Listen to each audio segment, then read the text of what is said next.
ძველ-ბათუმში მაზნიაშვილის ქუჩის 26 ნომერში მშენებარე კორპუსის დასრულებას მერიასა და საკრებულოს 7 ოჯახი თხოვს. მოქალაქეთა განცხადებით აღნიშნულ ადგილზე 2010 წლიდან უცხოელმა ინვესტორმა საცხოვრებელი კორპუსის მშენებლობა დაიწყო. 4 სართულიანი კორპუსი კომპანია AG Comforts 2012 წელს უნდა დაესრულებინა, თუმცა კომპანიის ხელმძღვანელი საქართველოსთან გაიქცა, რის გამოც მშენებლობა დღემდე შეჩერებულია. მოსახლეობა ბინის ქირის ხარჯებს უკვე თავად იხდის. ორი სართული უნდა იყოს პრაქტიკულად ჩემი, რომელშიც ვერ შევდივარ უკვე 4 წლის მანძილზე.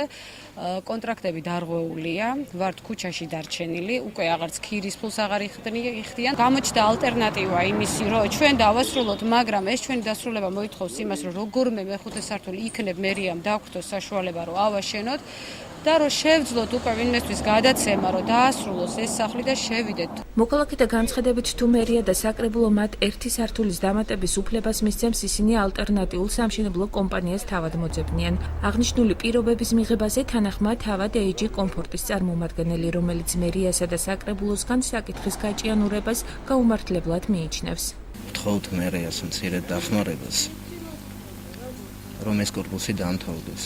ყავს ნაპოვნი რამდენიმე კომპანია, რომელიც იღებს ვალდებულებას, რომ ძველ-ბათუმში მდებარე ეს შენობა ჩააბაროს, დამთავრდეს და გავლამოსდეს აქაურობას და ჩვენც ეს 7 მოსახლე შევალთ ჩვენ საცხოვრებელ ბინებში. ხარჯებთან ყველაფერი დაკავშირებული რა, სადაც $80,000-ზეა საუბარი. თუ იქნება იმის საშუალება და იმის ნებართვა, რომ ერთი სართული მაინც გამოვიდეს, ჩვენ დავაკმაყოფილებთ ძველ მოსახლეობასაც, ახალსაც და თავიდან ბოლომდე ექსპლუატაციაში მივიყვანთ სახლს.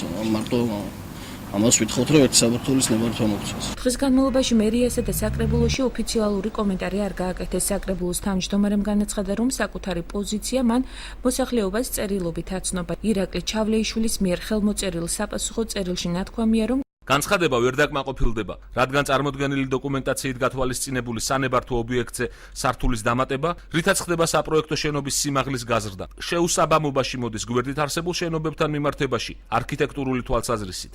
ბათუმის საკრებულომ მშენებლობასთან დაკავშირებით ნორმების გამკაცრების შესახებ გადაწყვეტილება აპრილის თვეში მიიღო.